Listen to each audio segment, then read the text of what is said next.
But all was not over.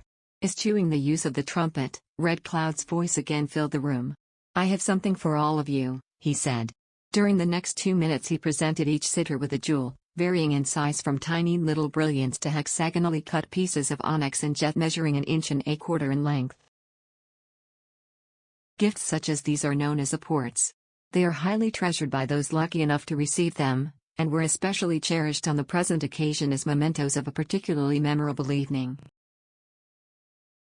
2 or 3 years later at the house of Red Cloud, my guide again materialized in the presence of some 20 people. The séance began when I entered a small cabinet raised a few inches from the floor and having a curtain across its front. I took a red electric torch into the box with me, and as soon as I was seated the lights in the séance room were extinguished. It was not long before Red Cloud was controlling me in deep trance and all heard him speaking in his characteristic voice.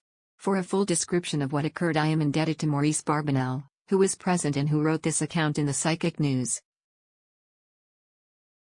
I had a present from a spirit last week. Nearly 20 others had presents also. Those who know very little of spiritualism will read these words and smile. But this is not the first apport I have received. Some years ago, at a direct voice séance, Red Cloud promised to bring me an apport. Last week, he redeemed the promise at his Wimbledon center.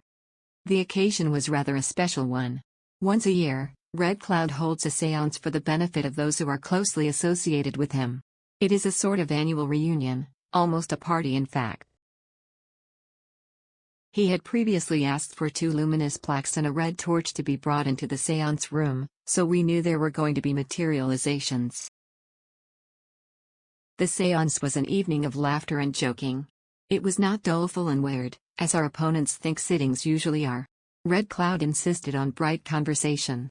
Tenseness would ruin everything he told us right at the beginning, when he spoke through his entranced medium, who sat inside a hastily improvised cabinet. This was made of 4 pieces of wood with some curtains draped over the front. It stood about 5 feet in height. Wendy's house, Estelle's daughter laughingly called it. They insisted that I should examine the cabinet and the room, so I could say I had done so.